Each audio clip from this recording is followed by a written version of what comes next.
Assalamualaikum warahmatullahi wabarakatuh. Saya Novia Kasnasi Putri, NIM 19046038. Saya perwakilan dari kelompok 6 akan menjelaskan mengenai pengaruh budaya Jawa pada sistem politik Indonesia zaman Orde Baru. Budaya politik Orde Baru banyak dipengaruhi oleh penyalahgunaan kekuasaan Jawa. Kekuasaan Jawa yang mestinya adiluhung berdasarkan wahyu atau pulung telah dibelokkan oleh penguasa sehingga tumbuh sistem patronase yang melahirkan budaya KKN.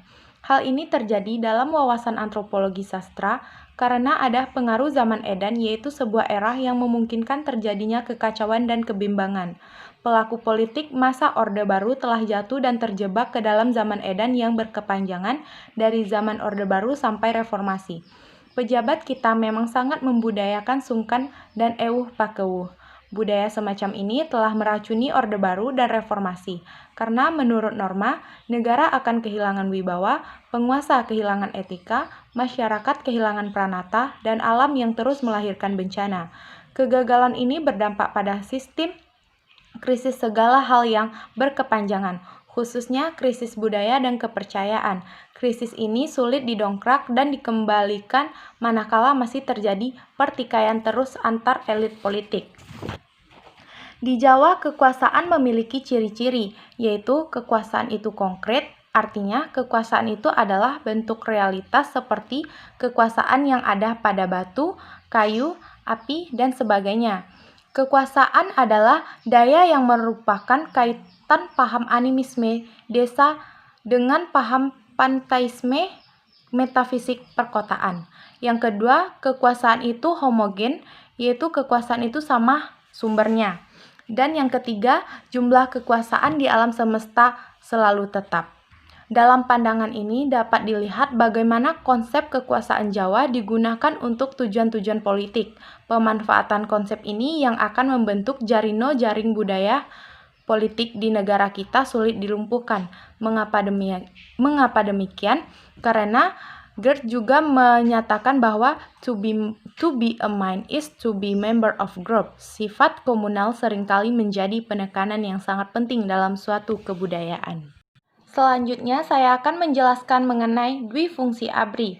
ABRI dengan dwifungsinya yaitu baik sebagai kekuatan pertahanan keamanan maupun sebagai kekuatan sosial politik bergerak secara bersamaan dalam dua lingkungan kehidupan politik, yaitu dalam kehidupan politik di lingkungan pemerintahan dan dalam kehidupan politik di lingkungan masyarakat.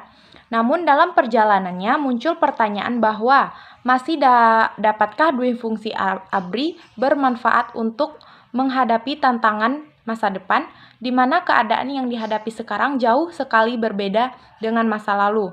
Pertanyaan tersebut tidak dapat ditolak karena peranan ABRI sebagai kekuatan pertahanan keamanan tetap diperlakukan, namun peranannya sebagai kekuatan sosial politik mulai diragukan.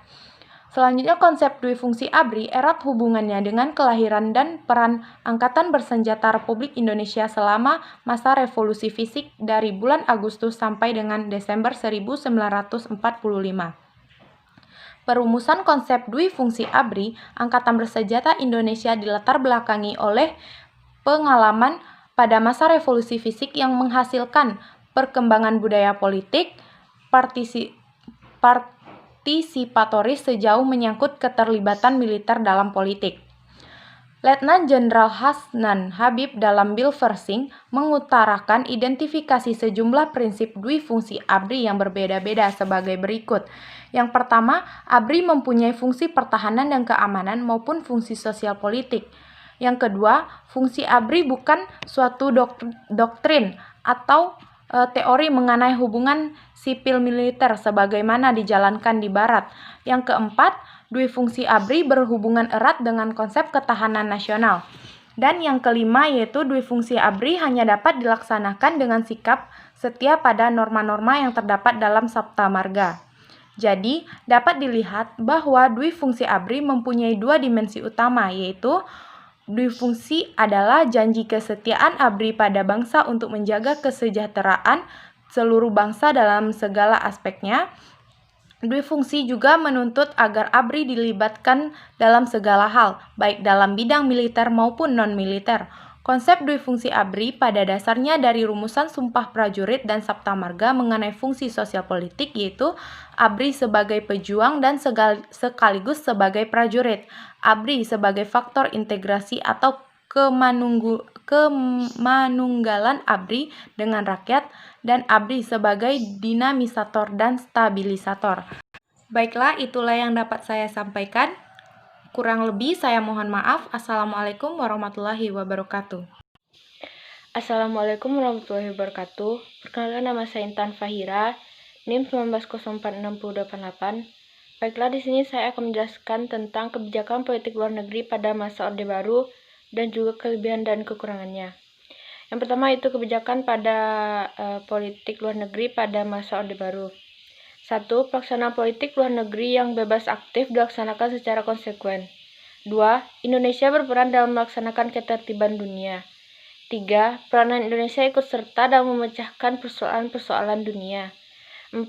Mengadakan kerjasama di antara negara-negara di kawasan Asia Tenggara dan Pasifik Barat Daya, terutama negara ASEAN. 5. Kerjasama ASEAN di berbagai bidang dan aspek.